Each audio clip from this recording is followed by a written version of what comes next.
जीवन में हंसना बहुत जरूरी है और हंसने का वरदान केवल और केवल मनुष्य के पास है और कोई हंस नहीं सकता। कोई गधा आपको हंसते मिल जाए तो मानिए कि मनुष्य होने जा रहा है, और कोई मनुष्य आपको मनहूस दिखाई पड़े, आप लोग अड़ोस पड़ोस में क्यों देखने लगे भाई? ये तो अपने भीतर देखने की जरूरत है कि मैं क्या कर रहा हूं। तो हंसते रहिए, मुस्कुराते रहिए। मेरा परिचय दिया, मैं भिवानी का हूं। विनय आर्य साहब ये बताना भूल गए कि मुख्यमंत्री भी भिवानी के हैं, केजरीवाल साहब। जहां जहां मैंने ये बताया केजरीवाल साहब मेरे गांव के हैं, लोगों ने मुझे पीटा। मैं कई बार पिट चुका हूं। अब मैं ये बताता हूं पड़ोस के गांव का रोज कौन पीटे फालतू के। बड़ा महान व्यक्तित्व है उनका। मैं 5 राज्यों की जनता को बधाई देता हूं, दिल्ली की जनता की ओर से। हमारा मुख्यमंत्री 1 साल से खोया हुआ था, कल लूट पीट के घर वापसी तो कम से कम आ गया। अच्छा, मैंने क्या बोला ये आप कल तक समझोगे, क्योंकि मामला ट्यूबलाइट का होता है। भगवान ने किसी को 5 वाट की चाक लगाई है, किसी को 10 वाट की, किसी को 20 वाट की। मैं तो हरियाणा का हूं, हमारे यहां चौक लगाना ही भूल गए, तो हमारा काम बिना चौक के ही चल रहा है। मैं हास्य का हूं, मेरा काम हंसाने का है। साहब, मैंने डॉक्टर दिनेश त्रेहन के साथ काम किया और हम दोनों ने मिलकर कार्यक्रम बनाया, नाम था दिल से दिल तक, हार्ट टू हार्ट। उसमें 2 स्पीकर थे, राजेश चेतन और नरेश त्रेहन जी। कार्यक्रम शुरू हुआ, डॉक्टर साहब बोले राजेश भैया आप माइक पर जाओ, 1 घंटा तक लोगों को हंसाओ। मैं गया, तालियां बजी, ठाके लगे, उत्सव हुआ। मेरे बाद डॉक्टर त्रेहन माइक पर आए और आकर बोले जीवन जीने के 2 तरीके हैं। पहला तरीका राजेश चेतन वाला है, हंसो, मुस्कुराओ, ताली बजाओ।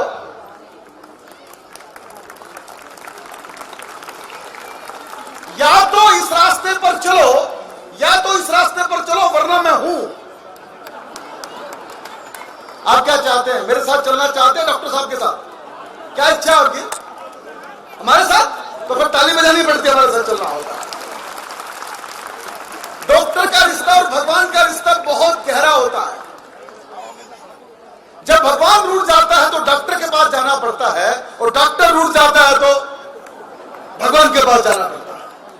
एक डॉक्टर साहब नए नए ऑपरेशन थिएटर में माला लेके घुसे तो पेशेंट डर गया, बोला माला क्यों लाए हो? बोला मेरा पहला ऑपरेशन है, कामयाब हो गया तो मेरे लिए, नहीं तो। समझ गए? तो ताली मैं बजाऊं?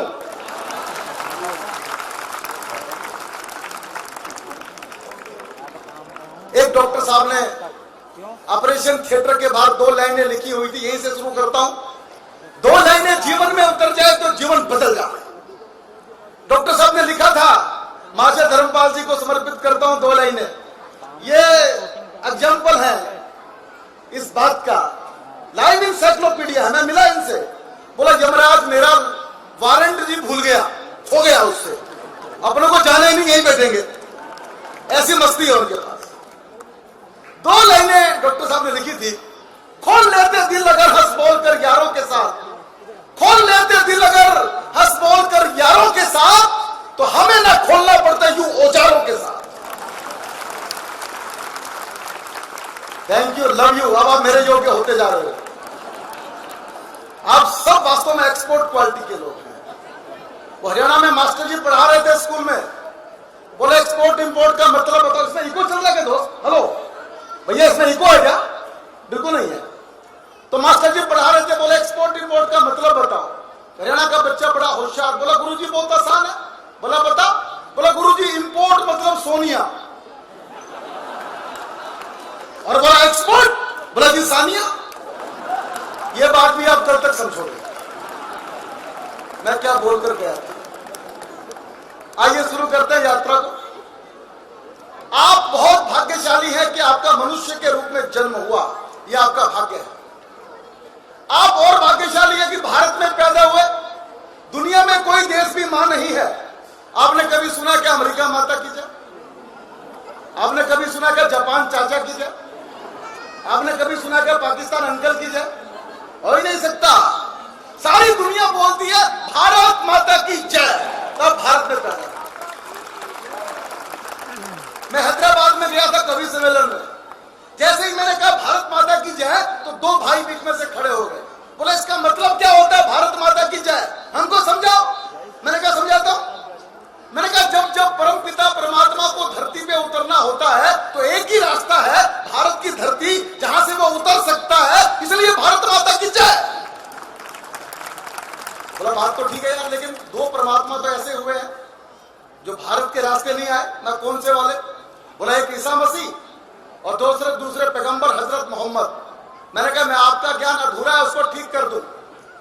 ईसा मसीह कहते हैं मैं सन ऑफ गॉड हूं, भगवान का बेटा हूं। इसका मतलब भगवान तो हमारे वाला ही है, वो तो उसका बेटा ही है। दूसरे कहते हैं मैं पैगंबर हूं, पैगाम लेके आया हूं, मतलब पैगाम देने वाला तो हमारे वाला ही है, तुम्हारे पास तो पैगंबर ही है। इसलिए वही धरती जो भगवान को उतार सकती है, इसलिए भारत माता की जय। आप उस धरती पर पैदा हो गए, वहां पैदा होकर दिल्ली में पैदा हो गए, राजधानी में। यह भी आपका भाग्य है। और राजधानी में जुड़ के आप आर्य समाज से जुड़े हुए हैं, यह भी आपका भाग्य है। एक क्षण के लिए सोचिए, आर्य समाज नहीं होता क्या हम इतनी जल्दी आजाद हो पाते? आर्य समाज अगर नहीं होता तो क्या शिक्षा में भारतीय संस्कार बचते? और आर्य समाज अगर नहीं हो पाता तो क्या महिलाओं को वो सम्मान मिलता जो आर्य समाज ने दिया? इसलिए आर्य समाज के साथ जुड़े हैं, ये आपका भाग्य है। और आर्य समाज के साथ जुड़ के आप आज यहाँ कवि सम्मेलन में आए, ये भी आपका भाग्य है। और वहां पे आप राजेश चेतन को सुन रहे हैं, ये आपका परम सौभाग्य है। हमको सुनना भी इतना आसान काम थोड़ा है। तो मैं एक कविता सुनाता हूं आप लोगों को, अच्छी लगेगी तो ठीक है, 4-5 और सुनाऊंगा। जब तक आप ये नहीं कहो कि अच्छी में सुनाता है। मैंने बताया कि केजरीवाल साहब मेरे गांव के हैं, गजब के आदमी हैं, सब बड़े गजब। पिछली होली की घटना आपको सुनाता हूं। पिछली होली पर दिल्ली इंजीनियरिंग कॉलेज में कवि सम्मेलन हुआ। दिल्ली पुलिस ने आयोजन किया। मुझे फोन आया डीसीपी का, राजेश चेतन कवि सम्मेलन में आना है। मैंने कहा साहब मैं तो बिजी हूं, आ नहीं सकता। सामने से आवाज आई आओगे कि उठा ले। भाई इनसे सब डर लगता है। मैं चला गया, सामने की लाइन में मुख्य अतिथि के रूप मुख्यमंत्री बैठे थे। मैंने एक ही बात कही, मैंने कहा साहब मुख्यमंत्री जी आप रोज कहते हैं दिल्ली पुलिस मुझे मिल जाए तो 6 महीने में दिल्ली को ठीक कर दूं। और मैंने कहा मैं आपसे विनम्र प्रार्थना करना चाहता हूं, आपके बारे में दिल्ली पुलिस भी यही कह रही है। गजब का मामला। पिछली होली पर गुलाल बिक रहा था फुटपाथ के ऊपर, लालू गुलाल, मोदी गुलाल, मुलायम सिंह गुलाल, सबका रेट 25 रुपया। एक थैली पर लिखा था केजरीवाल गुलाल, रेट 500 रुपया। मैं गया, मैंने कहा भाई ये क्या मामला है, सब बाकी 25 में ये 500 में। बोला बहुत खास है। मैंने अभी क्या खास है? बोला हर 15 मिनट में रंग बदल लेता है।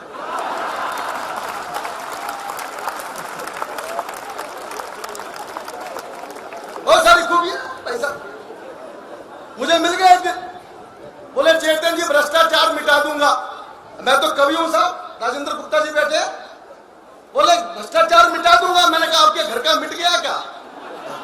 अरे बोला क्या बोलते हो? मैं तो ठीक बोलता हूं। आप भी मुझे बताना, एक जमाना था जब घर में रोटी बना करती थी, तो कोई मुझे बता सकता है पहली रोटी किसकी बनाया करते हम लोग? गाय की, वंडरफुल। दूसरी रोटी कुत्ते की। अब क्या हो गया? पति भी जल्दी में, पत्नी भी जल्दी में, तो पहली रोटी पति को, दूसरी भी बेचारे पति को। तो ये जो पति नाम का प्राणी है, ये गाय की तरह सीधा हो गया है, वो डैश डैश डैश डैश वफादार हो गया। अच्छा अब ताली क्यों नहीं बजा रहे? मैं भी समझ रहा हूं। बोला ये तो हम रोज ही करते हैं साहब, ताली क्यों बजा?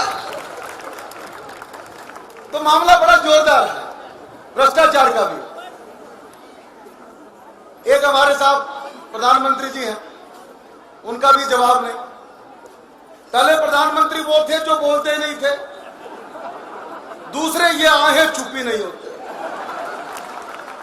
दिल की बात, मन की बात, फेफड़े की बात, गुर्दे की बात, टेलीविजन की बात, रेडियो की बात सारा दिन बोलते ही रहते हैं। अच्छा, जब घर में लुगाई ना हो तो आदमी को रेडियो पर आकर बोलना पड़ता है। और मोदी साहब तो ऐसे भाग्यशाली है, घर में लुगाई नहीं, संसद में अपोजिशन नहीं, जो मर्जी बोलो, तो उनकी बोलने की आदत हो गई है। मैं कविता मोदी जी पे सुनाऊं उससे पहले मैंने एक ही बात सीखी है जीवन में कि जिस मंच पर जाओ वहां की बात थोड़ा जरूर करो। मैं कविता पहले आर्य समाज पर, महर्षि दयानंद पर पढ़ना चाहता हूं, मेरा साथ दीजिएगा। और यह कविता बहुत जरूरी है, आज के मंच से हम अपने पुरखों को याद जरूर करें जिनकी वजह से यह बहार है। सुनिएगा और मेरा साथ दीजिएगा। सच में भारत के रखवाले स्वामी जी, आप स्वामी जी मेरे साथ सब मिलके बोलेंगे तो ज्यादा मजा आएगा। सच में भारत के रखवाले जिंदाबाद, क्या बढ़िया बोलते हैं आप। सच में भारत के रखवाले, वेदों को गुंजाने वाले स्वामी जी। और पहला शेर आएगा आपके सामने, ध्यान से सुनिएगा। अंग्रेजों से बार बार जो टकराए, अंग्रेजों से बार बार जो टकराए, राष्ट्र समर्पित थे मतवाले स्वामी जी। आवाज को और बढ़ाओ। बिरजानंद गुरुवर से जो भी ज्ञान मिला, बिरजानंद गुरुवर से जो भी ज्ञान मिला, सच में थे अमृत के प्याले स्वामी जी। सच में थे अमृत के प्याले स्वामी जी। नारी का सम्मान जगाया भारत में, नारी का सम्मान जगाया भारत में, मातृशक्ति के बने शिवाले स्वामी जी। मातृशक्ति के बने शिवाले स्वामी जी। सत्य का प्रकाश कलम से लिख डाला, सत्य का प्रकाश कलम से लिख डाला, पावनता के परम उजाले स्वामी जी। और आखिरी की पंक्तियां सुनिएगा। हिंदू वैदिक संस्कृति का सम्मान किया, हिंदू वैदिक संस्कृति का सम्मान किया, अद्भुत थे वो संत निराले स्वामी जी। अद्भुत थे वो संत निराले स्वामी जी।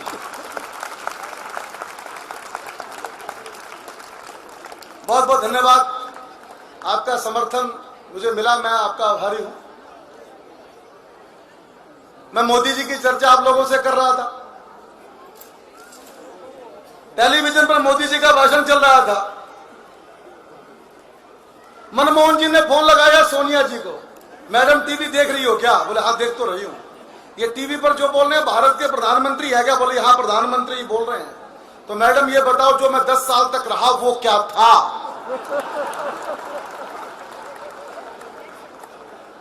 सुनिएगा। बात बात में बात बनाना मोदी जी से सीखो जी, कमाल के आदमी है। कल तो उन्होंने हैट्रिक ही मार दी। देखो एक बात समझ लो, लोकतंत्र है भारत में, आप मोदी के समर्थक भी हो सकते हैं, मोदी के विरोधी भी हो सकते हैं, ये आपका हक है।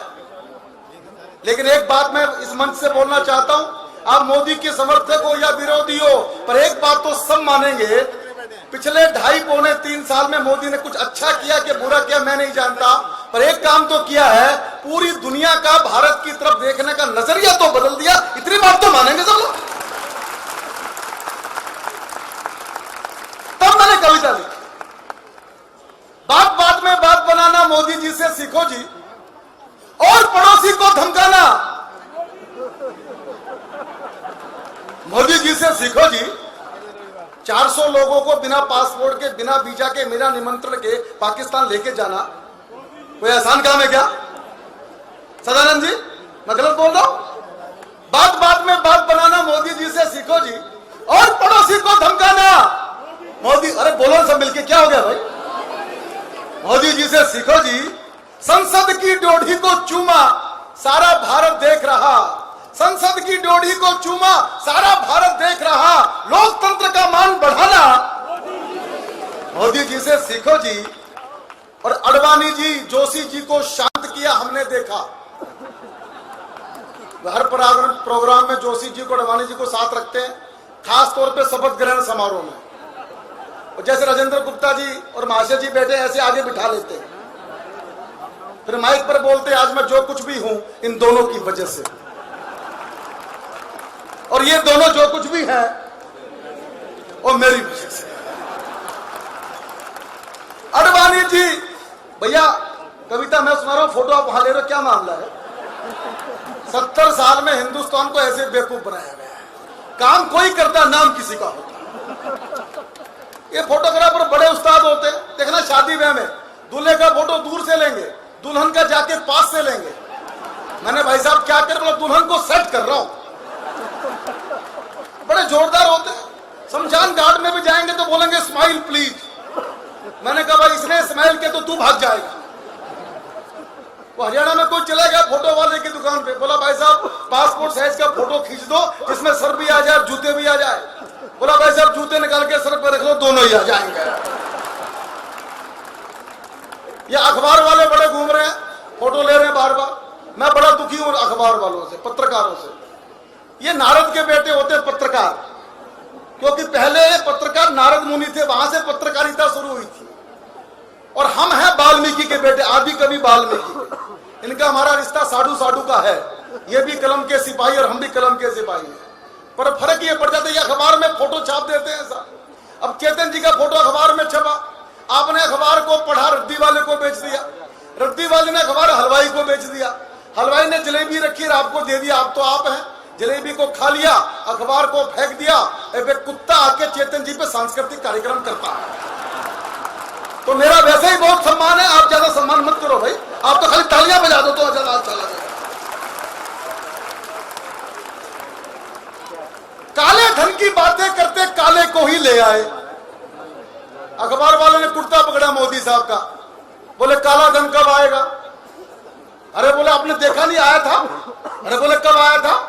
बोला 2 साल पहले 26 जनवरी को अमेरिका से बुलाकर काला धन मैंने 4 घंटे राजपथ पे बिठा के रखा। उस दिन आप कहां थे? मैं ओबामा की बात कर रहा हूं। काले धन की बातें करते काले को ही ले आए, ओबामा से हाथ मिलाना। मोदी जी से सीखो जी। और बोलना चाहता हूं, अर्थव्यवस्था अब भारत की दौड़ रही है पटरी पर। जो प्रधानमंत्री अपना सूट ही 4.5 करोड़ रुपए का बेच दे,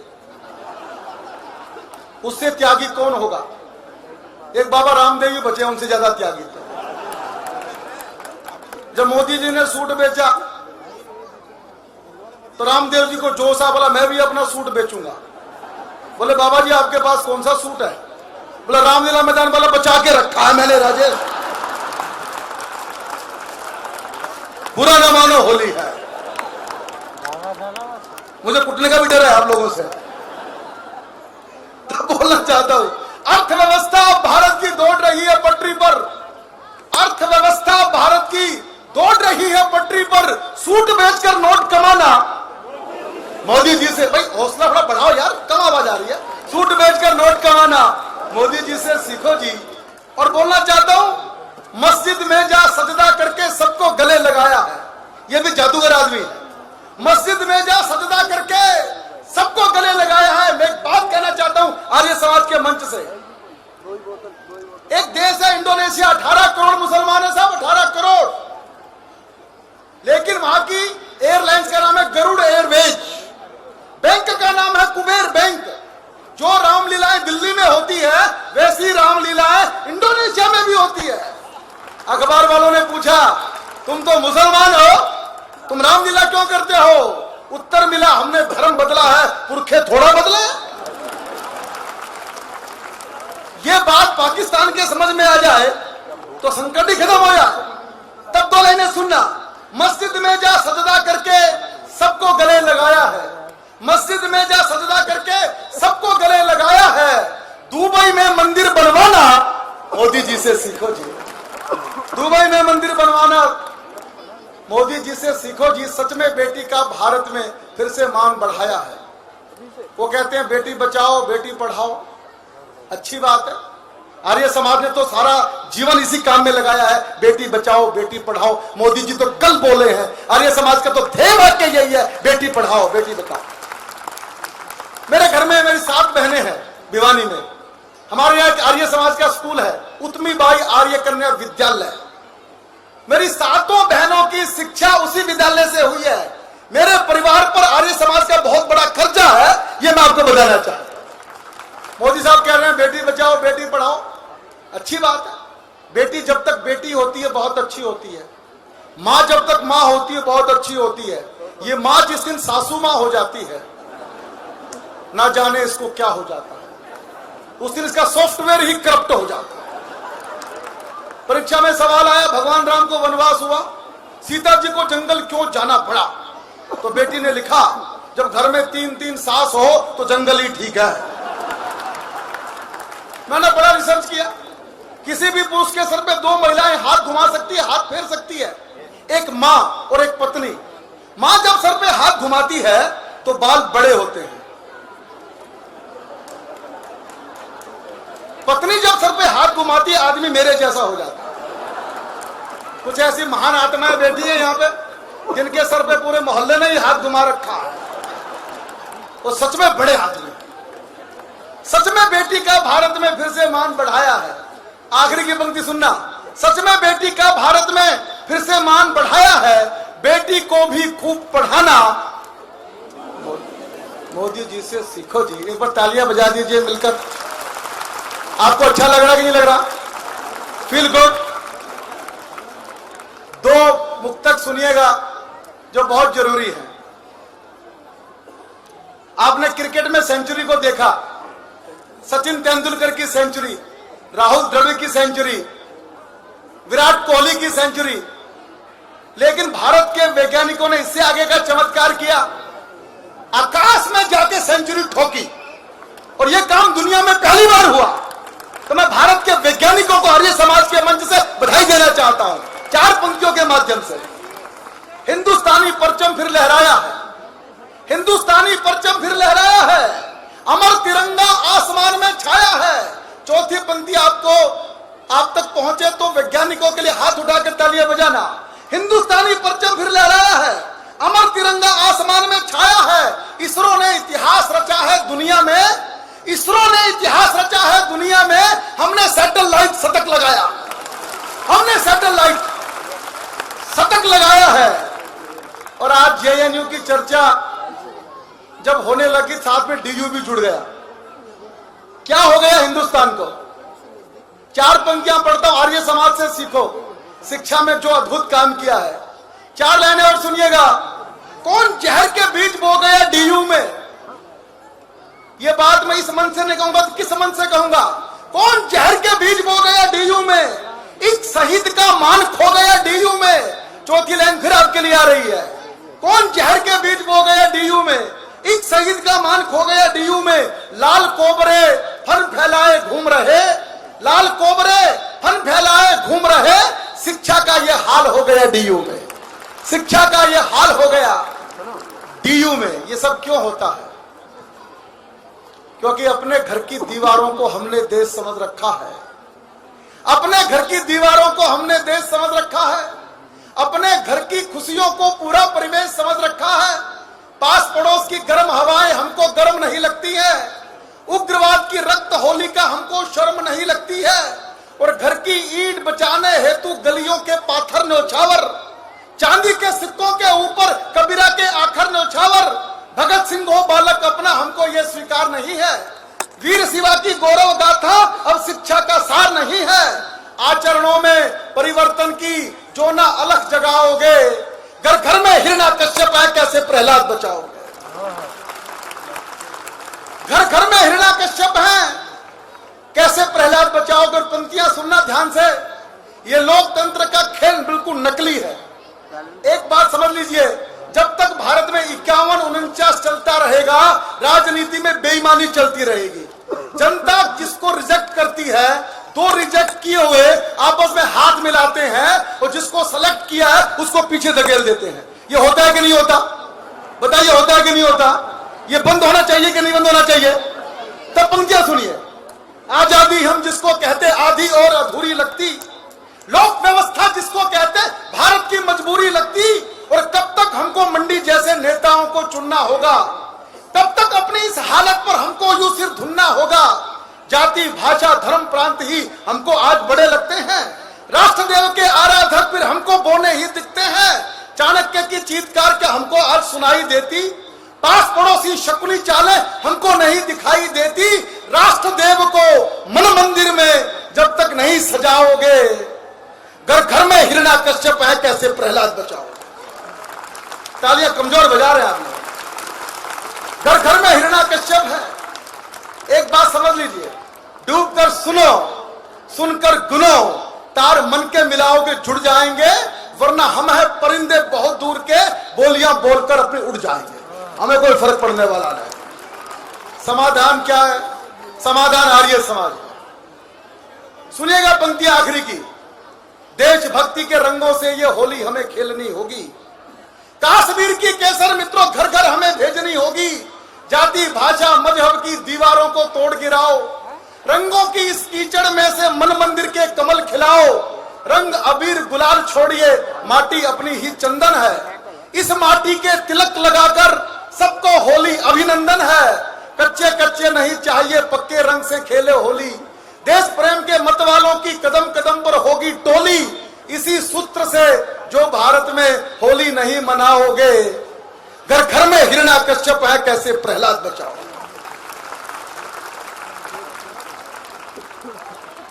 मित्रों, बस मैं 2.5 मिनट आपके बीच और रहूंगा। मैं अंतरराष्ट्रीय कवि हूं, इंटरनेशनल सारे कंट्रीज में घूमता हूं। अभी पिछले दिनों मेरा कार्यक्रम था लंदन में। अच्छा, ये इसलिए बताना पड़ता कि आप हल्के में ना ले लो, पता नहीं कौन खड़ा कर दिया, तब बताना पड़ता कि मैं कौन हूं। तो साहब मेरा प्रोग्राम था लंदन में। हालांकि मुझे मोदी जी के साथ जाना था, पर सरकार ने सोचा एक समझदार आदमी देश में रहना बहुत जरूरी है, इसलिए हम दोनों को बारी बारी से भेजा। लंदन में सब कुछ खराब नहीं है, कुछ चीजें अच्छी भी है। मैं आपको बताना चाहता हूं, आप लंदन की सड़क पर घूमोगे, कोई अपरिचित व्यक्ति, अनजान आदमी जिसका आपका परिचय नहीं है, आपके पास से निकलेगा तो स्माइल पास करके जाएगा, मुस्कुरा के जाएगा। भारत में काम उल्टा है। यहां से बाहर निकलो कनॉट प्लेस में, किसी अनजान आदमी को नमस्ते करके निकल जाओ, पूरे दिन टेंशन में रहेगा ये कौन था करके देख लो। और पार्क में पति पत्नी घूम रहे हो, कोई सुंदर सी लड़की पति को नमस्ते कर दे तो 1 हफ्ते तक पूरे घर में टेंशन। बता कौन चुड़ैल है वो, बता जल्दी बता। ये हमारा दिल है, इतना छोटा सा दिल लेके चलते हैं। ये हालत हमारी और रखी है। तो दोस्तों, हंसते रहिए, मुस्कुराते रहिए, ये बहुत जरूरी है। एक घटना सुना के अपनी वाणी को विराम देना चाहता हूं। अभी कुछ दिन पहले मेरा अमेरिका में कार्यक्रम था, फिलाडेल्फिया में। सच्ची घटना आपके साथ जोड़ना चाहता हूं। राजेंद्र गुप्ता जी, मैं होटल में जब रुका तो होटल की दीवार पे राधा कृष्ण का फोटो लगा हुआ। मैंने होटल के मालिक का नाम पूछा तो बोले महावीर जी हैं अहमदाबाद के। मैं महावीर जी से मिला, मैंने कहा अमेरिका के किसी होटल की दीवार पे राधा कृष्ण का फोटो कैसे लगा दिया? अरे बोले चेतन जी, जहां भी जाओगे ऐसा ही मिलेगा।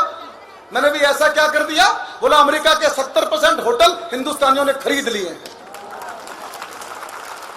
मेरे दिमाग ने काम करना शुरू किया। मैंने कहा होटल अपने हो गए हैं तो 4-5 साल के बाद अमेरिका का राष्ट्रपति भी अपना हो जाएगा। क्या बात, ये बात आपको जमी नहीं क्या? मैं पूरा गणित आपको समझाता हूं। अमेरिका की कुल आबादी 30 करोड़ है।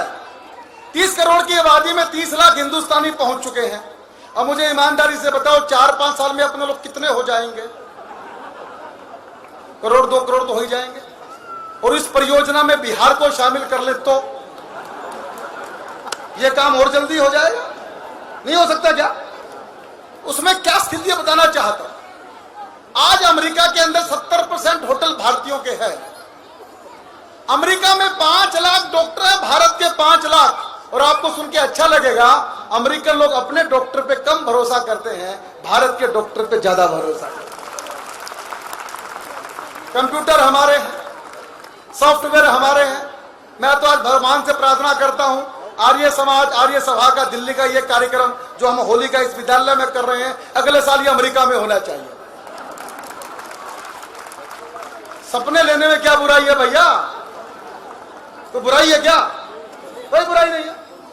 तो होटल हमारे, कंप्यूटर हमारे, सॉफ्टवेयर हमारे, और नासा जो विश्व का सबसे बड़ा रिसर्च इंस्टीट्यूट है, उस नासा में भी 36% वैज्ञानिक अपने भारत के हैं, तब कहे का नासा। आखिरी की पंक्तियां सुनिए और भारत मां की वंदना में तालियां बजाइए। आखिरी पंक्ति पर, विश्व जीतने वाला घोड़ा हमने ही तो छोड़ा है, विश्व जीतने वाला घोड़ा हमने ही तो छोड़ा है, परमाणु से हमने जग को मैत्री युग से जोड़ा है, अमेरिका भी हमको अपने घर पर आज बुलाता है, चीन हमारे घर पर आकर समझौता कर जाता है, अपने डॉक्टर वैज्ञानिक तो दुनिया भर में छाए हैं, कंप्यूटर में हमने जग में कीर्तिमान बनाए हैं, और विश्व जीतकर जिस दिन भारतवासी घर पर आएंगे, अश्वमेध यज्ञ पूर्ण होगा, गीत खुशी के गाएंगे, उस दिन अपने भारत भू पर नई दिवाली आएगी, उस दिन भारत माता जग में वंदनीय कहलाएगी। मैं उस दिन के इंतजार में दीपक रोज जलाता हूँ, कब आएंगे राम लौटकर घर घर अलग जगाता हूँ, राम लखन तुम नव भारत के जग को ये बतलाना है, और भारत के गौरव का झंडा दुनिया पर लहराना। बहुत बहुत धन्यवाद, बहुत आनंद आया आपके बीच आके। मैं आप सबका धन्यवाद करता हूं और प्रार्थना करता हूं कि आपके जीवन में होली के रंग हमेशा रहे, आप मुस्कुराते रहें, हंसते रहें।